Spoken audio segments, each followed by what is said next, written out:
good morning to you all, and first let me thank you for acceding to my request to come before you today. We felt it was really important to be here. I've always believed in the importance of public service. I was brought up that way, and I have great respect for the Oireachtas as an institution. I've come here, as you know, voluntarily, because I believe in the work that you as a committee are doing. I don't say that in any other way other than that I want to assist in every way I can. I appreciate that you'll have a lot of questions, so I'm going to try to keep my opening statement as short as possible. I begin by clearly and unambiguously at the very outset this morning state that I'm truly sorry for all of this and for any part which I have played, and be it consciously or unconsciously, and anything that has contributed to the debacle that we're dealing with today. I'd like to apologise to the committee that they've had to take this time to deal with this matter today, and to my colleagues in RTÉ, and to my listeners. So, given the events of the last 3 weeks, there is a lot that I wish to say, and there's a lot that I need to say. So please bear with me. My aim today is to help correct and clarify some very serious matters, and I'll be relying on my agent, Noel Kelly, here to go through the figures and provide greater detail. I'd like everybody here today to understand that the figures and statements presented by RTÉ over the last few weeks in relation to my remuneration have created a fog of confusion. A fog of confusion over what I was paid, and when I was paid, and what I knew, and when I knew it. Full transparency and disclosure on RTÉ's part, I'm sorry to say, would simply have avoided so much of this. And I'm here to do one thing and one thing only, ladies and gentlemen, and committee members, and that is to set the record straight and to call out some untruths. And it is my belief that there are 7 material untruths that I'd like to address. And the first is as follows. This claim that I did not take a pay cut from RTÉ in 2020. This is not true. I took a 20% pay cut from RTÉ in my 2020 to 2025 contract. Simple as that. I took a 20% pay cut from RTÉ. I'm obliged to do and present 205 radio shows and 38, as it was then, live 2-hour late shows under this contract. I am what's called an independent contractor. I get no pension or entitlements from RTÉ. That's the nature of it. Under the terms of my contract, I'm allowed to do additional work outside of RTÉ. That's also the nature of it. And I stress that there is nothing morally, ethically or legally wrong with me or any independent contractor doing additional work for another client outside of RTÉ. But to be clear, I took a pay cut from RTÉ of 20% in 2020 for each of the 5 years of my contract at a cost of €525,000 to me over the length of that contract. It's an awful, I'll move on to my second untruth. The suggestion that my decision to retire from the Late Show was prompted by this whole debacle. This is not remotely true. I wasn't aware of any of this fiasco when I decided to retire from the Late Show. I made my initial decision to leave the Late Show pretty much a year ago. It was very personal. It was made in the heart and in the soul. Around this time, I mentioned it to those closest to me, my family and my agent and a few others, and they were surprised. They were very surprised. Why would you leave such a show? And I explained to them, and eventually brought them around to my way of thinking, that among other things, I had left a lot of me on the floor in the studio after COVID, and during COVID. I was burnt out, being honest with you, and I was exhausted. A lot of people in this country, as you know, were burnt out and exhausted after COVID, doing a lot more important jobs than I was doing, but I'm just telling you from where I'm coming from. So I turned it over in my mind over a few months, but by the time I got to January, there was no turning over in my mind. I knew it was time to go. I made the decision, and just to make it abundantly clear, there is zero connection between my departure and this very raw situation of recent weeks. I informed management on March 13th of this year. I first became aware of this Grant Thornton review in May, some 2 months later, and even then I had no inkling of the bombshell which was to come when RTÉ released their statement on June 22nd. The third untruth is that I was covertly or secretly overpaid by RTÉ. This is not true. I was not overpaid by RTÉ at any point. I fully accept I am very, very well paid. I understand that. But I was fully paid in accordance with my contract, which my agent negotiated openly and honestly and in good faith. There are no overpayments. Now, there are RTÉ's under declarations, which we challenged them on back in 2020. And there are indeed RTÉs over declarations, of which they actually paid me in 2020 and 2021. This has caused justifiable anger among my colleagues. I understand that. And we're going to deal with all of that in the next few hours, and indeed the next 6 hours or more. We'll stay for as long as it takes. The upshot of RTÉ's inaccurate declarations is an impression that I have been less than honest. This is not the case.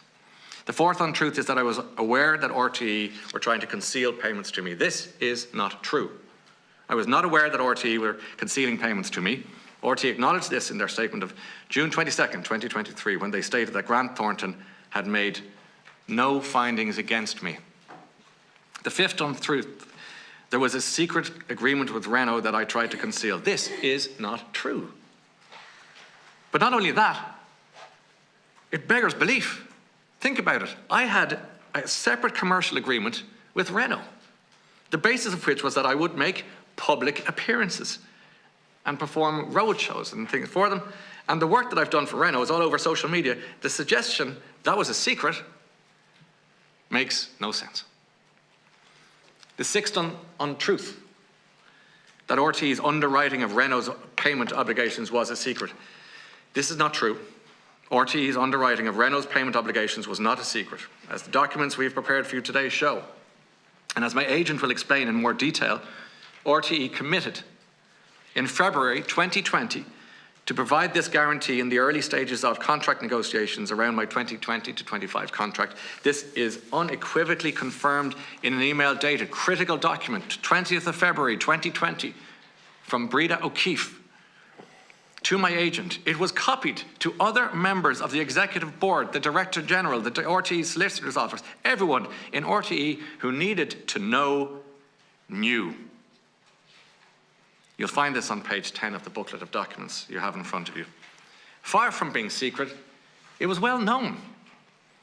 And finally, the seventh untruth, that I did not ask RTÉ about their under declarations of my earnings. When they released the 2017, 18 and 19 earnings, as they did all in one day, January 20th, 2021, this is a question I did not ask at the time. This is a question I should have asked. I fully accept that. But I will try and explain briefly and as clearly as humanly possible. At the end of the 2015 to 20 contract, my agent advised me that I was entitled to a phenomenally large figure payment of €120,000 that has been variously called a loyalty or an end of contract or an exit payment. I did not invoice for that payment. I did not pursue that payment, and I did not receive any payment. The documents provided to you bear this out. In my simple view, I had foregone that payment for €120,000, not taken it. But because of how RTÉ reported that decision in their accounts, Cahirlock, the narrative of the last 3 weeks has been that not only did I take this payment, but that I somehow contrived to hide it. So let me reiterate, I actually waived my entitlement to this payment and I didn't receive 1 cent of it. I hid nothing. I had nothing to hide.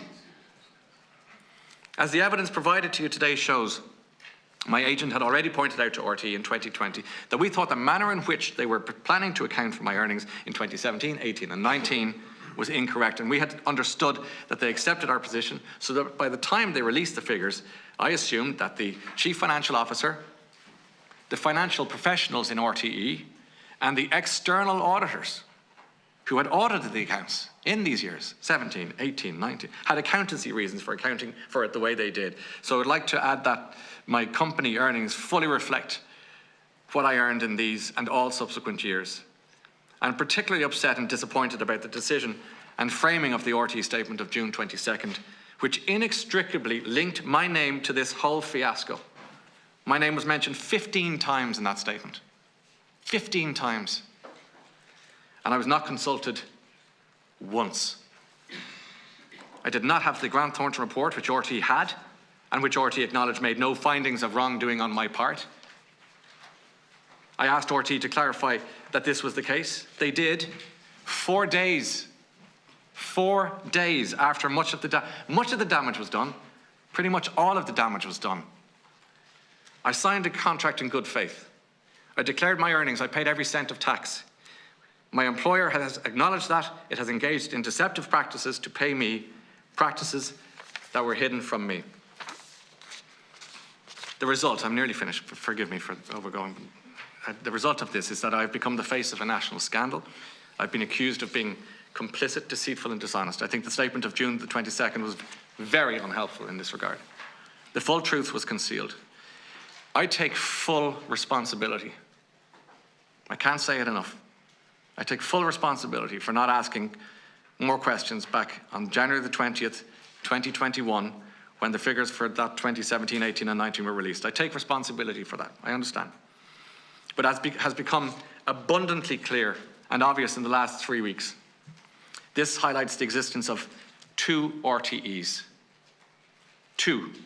There are those who are involved in attempting to conceal payments and who were in a position to call me or call my agent and ask for our help in establishing the full facts. Instead, they chose to hurriedly issue a deeply, deeply damaging statement on June 22nd, which failed to include the full facts. I have nothing but respect and admiration for that great number of decent, hard-working people in RTÉ, my colleagues, my friends.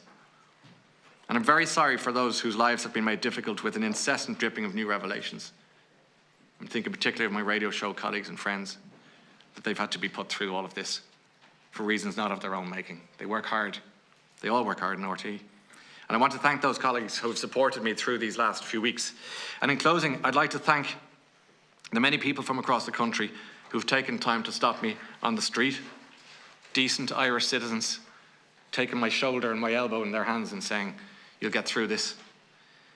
I have nearly a foot off the ground high of cards and letters from people who have written to Ryan Tubridy, Dublin, and I got them, fair play to the post people in on Post, and I thank the Irish people for that.